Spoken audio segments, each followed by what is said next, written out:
All right. So, in the first half of chapter 24, we kind of talked about what imperialism was, how European countries came and took over other places of the world and made them subjected to them so that they could rule them. Places we talked predominantly about Java and India.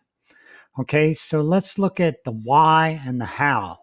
How were they able to do this? The first slide here is what are their motives? What are the reasons for wanting to go conquer these places?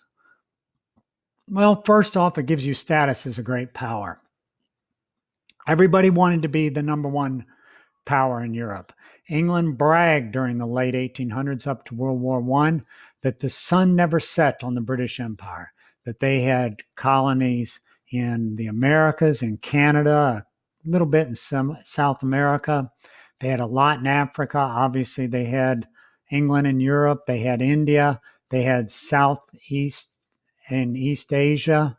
They held some islands out in the Pacific. So they were able to brag about this. Number two, with all this industrialization going on, there was a real demand for raw materials, rubber out of Belgium, cotton out of Egypt and India, these kind of things. So there was need for raw materials, which you could get if you had colonies.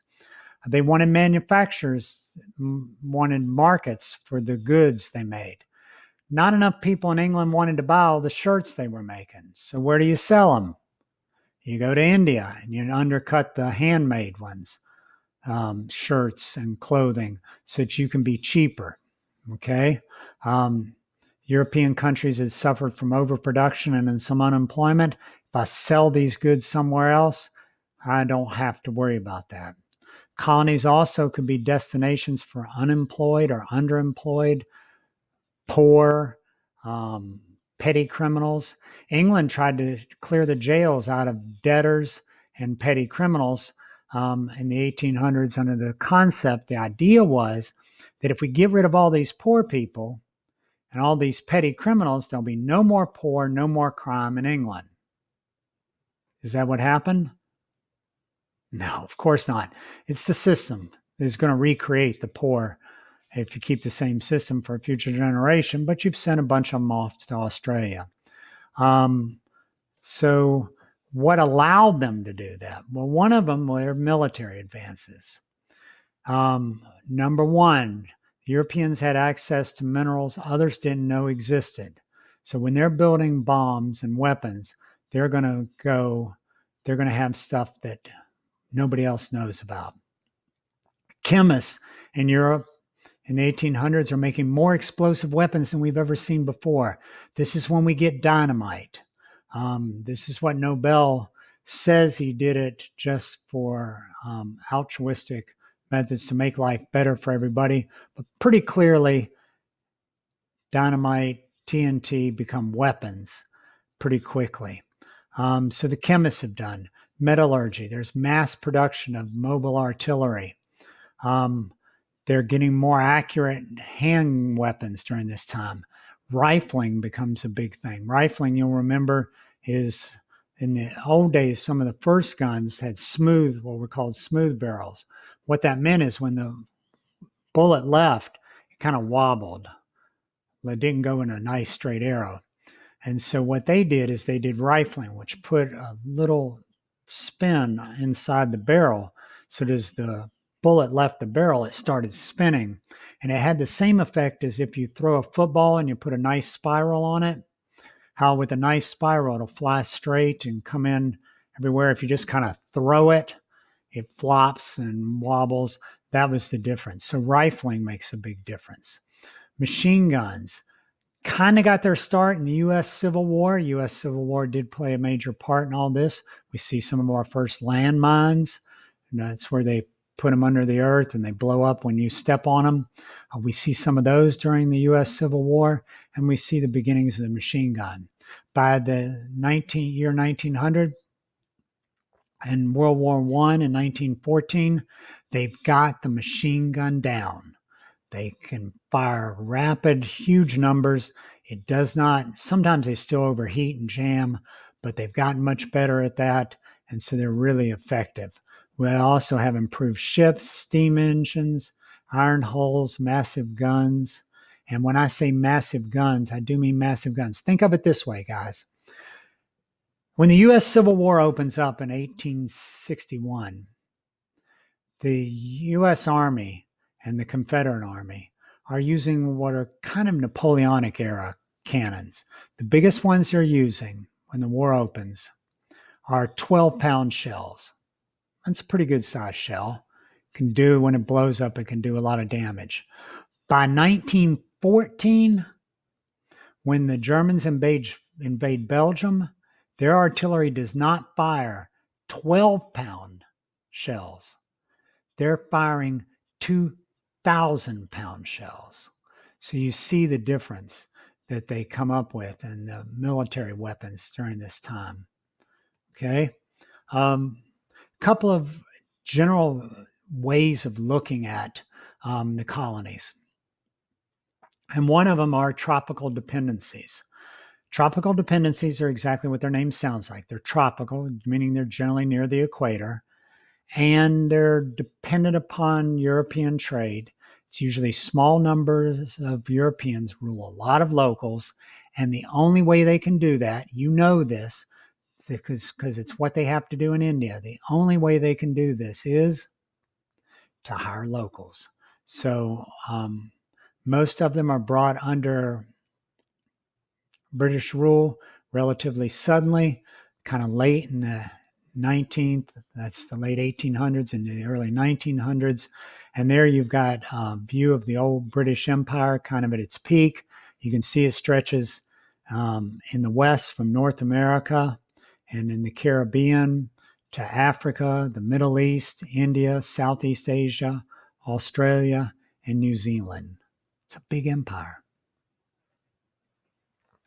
Okay, so what's going on with the social hierarchies and these tropical dependencies? In what ways did they follow the pattern of India? Well, one of the ways they followed the pattern of India is the outside rulers in Africa, be they German or Belgium or French or British or even Russians a little bit in Africa. One of the things they do is they play the cultural and ethnic divisions off against one another. Think India again. India is such a good example of this. What are the two groups who historically haven't for hundreds of years gotten along in India? That's right, Hindus and Muslims. Okay, so what you can say to the Hindus is you say, listen, you know how the Muslims have pushed you around back during the Mughal dynasty? If we leave, they're going to push you around again. So you need us here to protect you. They turn to the Muslims and say, you see how many Hindus there are out there? There are more of them than there are of you. If we leave, you're going to be in trouble. You need us here to protect you from the Hindus. Okay. They'll do that in West and East Africa, play animus, old religions off against Christians versus Muslims. They'll divide people up into what they call tribes. Now, historians use the term tribes a lot. It's kind of meaning familial relations. It's not as derogatory in that sense, but a lot of them have moved away from tribal units or in making sure that they explicitly explain they do not mean uncivilized or unadvanced. They are advanced, okay? But in Africa, they do something different. Remember I said in India, they educate some of the locals in order to help run India? Do they do that when they go to Africa? No. The governments are not going to get involved. In fact, they'll leave it up to missionaries to do the education.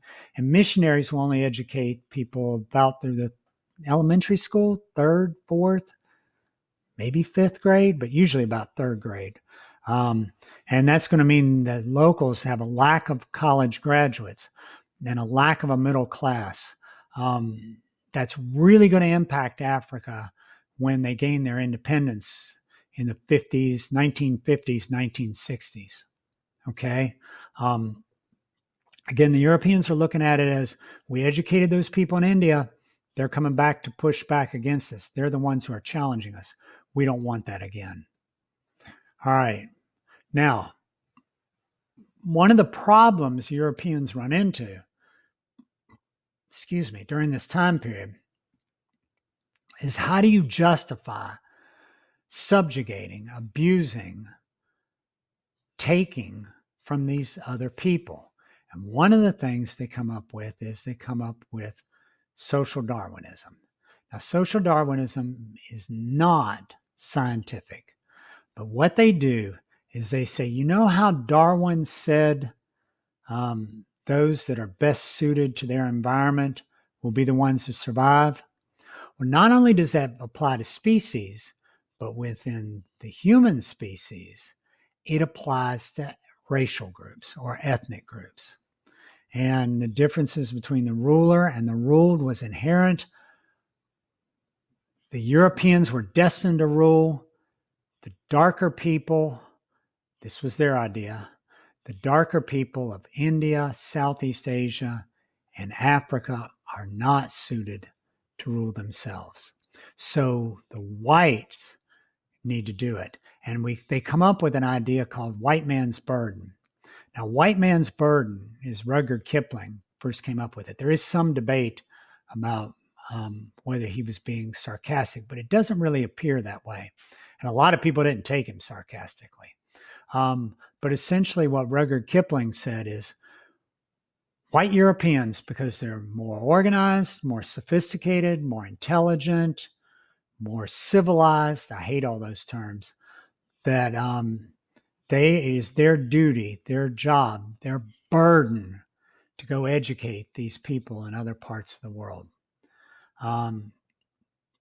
So what they said is, you can't change these people, so why even try? There are, however, shifts in methods of economic extraction. Instead of using slaves, they'll just use free locals. Finished goods are sold, that should say by Europeans. Sorry about that. Finished goods are sold by Europeans. Local economies don't benefit from the entire process.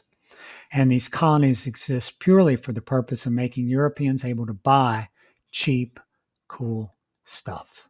Okay, so you keep these people down, and the idea is that you get to buy cheap, cool stuff. All right. So we've got a difference here. South Africa. Now, South Africa doesn't fit the mold. We've talked about tropical dependencies. We've talked about taking over in India and Java and those kind of places. And later on, we'll look at what happens with China. But South Africa kind of stands apart. Initially, South Africa is settled by the Dutch in around 1615. They kind of settled there because the climate's nice. There's a nice harbor at Cape Town where ships can refuel, get fresh water, men get off the boat, get fresh food on their way to India or on their way back from India to Europe. The Boers, the Dutch descendants, don't like the British much. In fact, they think they're a little too nice to the native Africans. So they get angry and they move what they call the Great Trek. They see themselves as the ancient Jews, the ancient Hebrews. Like when they fled Egypt and went to Palestine, they see themselves that way. So they move into the interior and they establish some places called Orange Free State, referencing back to their Dutch heritage days and the orange and the flag, and Transvaal. And essentially, the British, I'm sorry, I don't think I said this, the British take over South Africa in 1815. So for 50 years, they pretty much leave them alone. And then diamonds are found. Now the British are very interested. And this leads to the first of the Boer Wars. But British trying to move in and take over, and the Boers, the native Dutch, fight back against them. Amazingly, the Boers win the initial war in 1881. But then guess what's found? Gold. Well, now in 1885, not only do these places have diamonds, they've also got gold. Now the British are really into it. And this leads to the Boer War we always think of, 1899 through 1902. The British will win. They will beat the Boers.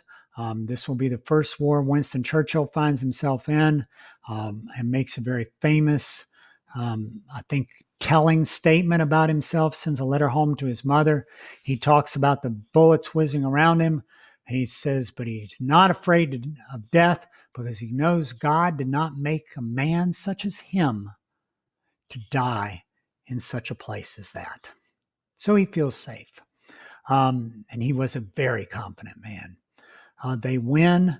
They do feel guilty after the war, and will actually grant a lot of power to the Boers, because they're pretty brutal. There are stories of the brutality. Make it back to England, and the English are like, oh, no, no, no. European descendants would never do anything like that.